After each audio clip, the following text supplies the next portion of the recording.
So you joined Brit Floyd in 2018. This is a Pink Floyd tribute band, regarded as one of the most successful and authentic tribute bands in the world. So this is no joke. How did you end up in Brit Floyd? They don't just take anybody. They are taking world-class musicians. So for you to join that band that's a big deal. It is a big deal.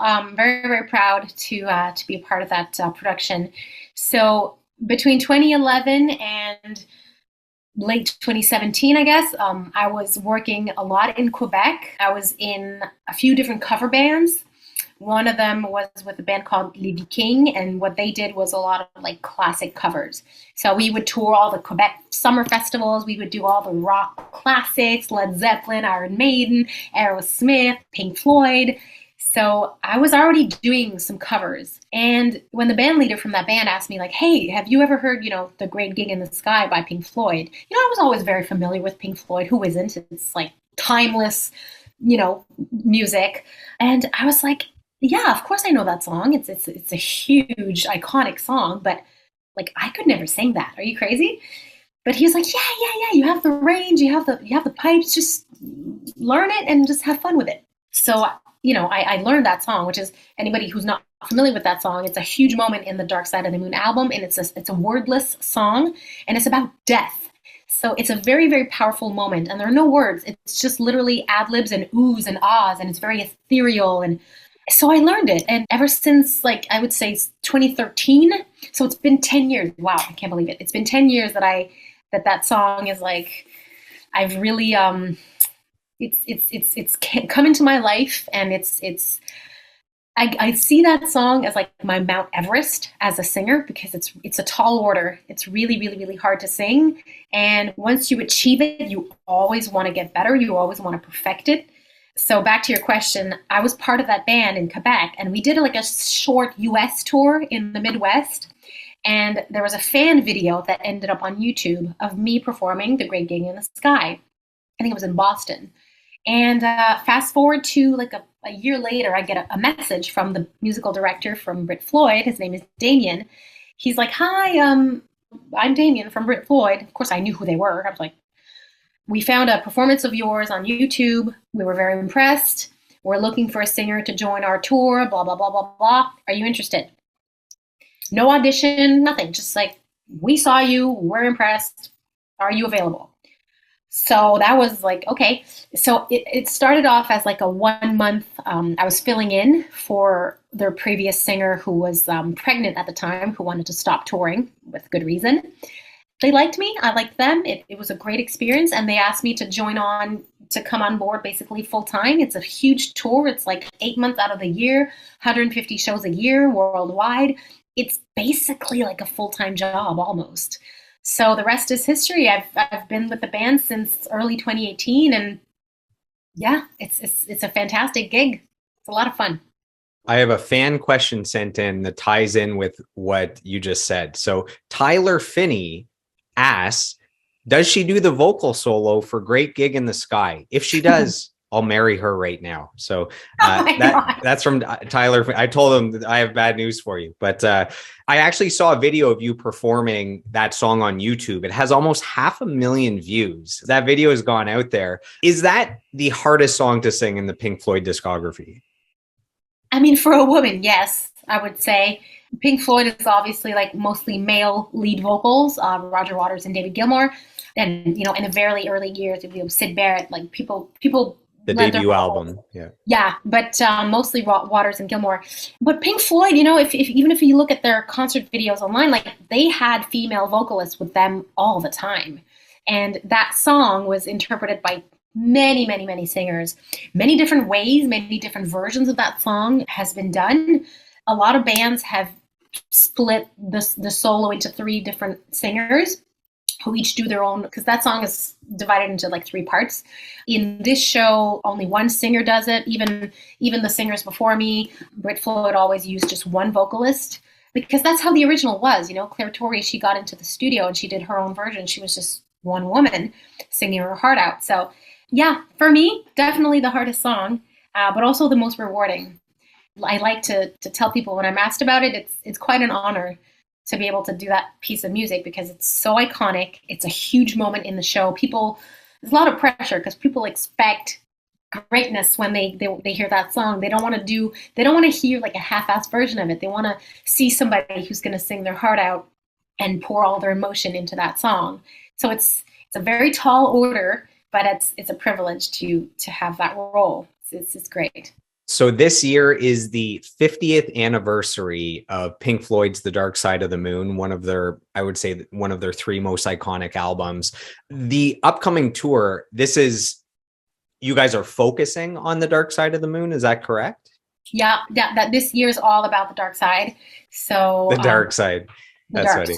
The dark side. Yeah, the tour is called 50 Years of Dark Side.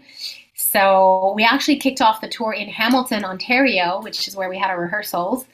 So 51 dates done, 44 to go this summer. And then we're going to have like a longer break in September and beginning of October. And then we'll do another, I don't know how many dates, but yeah, this will be a huge year of honoring one of the greatest rock albums of all times. And next year, every year we change the set list. So next year will be an entirely new set list. And of course, there's a lot of Dark Side of the Moon music in this playlist this year. But we can't skip, the classics. We can't skip Another Brick in the Wall. We can't skip Comfortably Numb. Wish You Were Here, Comfortably Numb. We like to take a dive into the old Syd Barrett era tracks. So this year we do like See Emily Play, which is like a lesser known Pink Floyd song. There's a bit for everybody, even if you're not like a diehard Pink Floyd fan, most people come out of that show just like blown away. It's a treat for the eyes, for the ears. There's lasers, and it's a great show. 3-hour show. The closest show to Ottawa on the upcoming tour is Peterborough, which is 3 hours, 3.5 hours. The 51 dates that already passed, was there like an Ottawa area show or Montreal or no? Unfortunately not yet. Use your influence from within the band. You got to get a gig out here, Ottawa, Montreal, somewhere in there for us local we usually do we play Montreal usually every year. This year is a bit different. We have a whole new management, so it's like it was a lot of, plus we missed like a year and a half of COVID lockdowns, canceled, postponed. Like we had a lot of dates to honor. So we will definitely come back to Montreal or Ottawa. We usually play the Place des Arts in Montreal, which is a beautiful venue. The last time we came to Ottawa, we were at TD Place. Nice. I would love to play on the Quebec side. I would love to play like at the Slush Puppy Arena, or even like the Salle Odyssée in Gatineau. But yeah, we'll definitely come back. Like I'm 100% sure. And we're just putting it out there into the ether so that the rock and roll gods, the booking agents feel it, and they include it in the next run of shows after that. He knows, our booking agent. I keep busting his ears like, book a show in Ottawa. Come on. He's working on it. There you go. We have another fan question. This is sent in from Laura Newick. She asks, how does she manage her personal life and her professional life so well? Then she has a comment. She says, she has a wonderful voice. I saw the Pink Floyd tribute band in San Diego. So that's from Laura. Amazing. Yeah, we're actually going right back there in just a few weeks. So I'll see you there. Well, I'm very lucky because joining Brit Floyd is how I met my husband. So when I'm on the road, I'm with my husband. So we both realize how privileged we are, because being on the road for so long can be very, very lonely and very difficult when you have a family back home. That being said, yes, I'm on the road with my husband, who's, my best friend, and I love everybody in the band. We get along. We're like a family. It's amazing. But, every now and then I need to come back here to my roots. I need to come back to Gatineau or Elmer. And I love spending time in Montreal because I have a lot of my dearest friends who live there. I like to come back to my roots every now and then. I need to recharge and be with my family, my parents, my friends, my little brother. Like I need that time. So as much as I'm grateful that I have my husband with me on the road, I have a whole other, there's other parts of me that need recharging. And that's why every couple of months I need to get my fix, my Ottawa Gatineau fix. I was able to infiltrate the Brit Floyd camp, and I have some kind words from drummer Randy Cook. So Randy says, Eva's This is the deep dive. He says Eva is not only an incredible vocalist and talented actor, she's super sweet and fun to hang out with on tour, and she has a crazy sense of humor that I love. Happy face emoji. Not to mention, she's Canadian like myself, which means she's a beloved fellow hoser. Hosette? So that's from Randy. Randy, I love you. He's amazing. He is incredible. He's so much fun to have on tour. That's crazy. Yeah, he actually just did the second half of this first leg, and he'll be back later this year as well. Yeah, he's a lot of fun. I love that I have a fellow Canadian with me in the band. Yeah.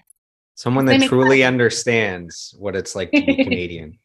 Yes. Oh, bless him. He's amazing. He's a busy guy. We're very lucky to have him. He tours left and right. He tours with Colby. He tours with a bunch of projects. He's Smash Mouth. Like he's legit. Yes.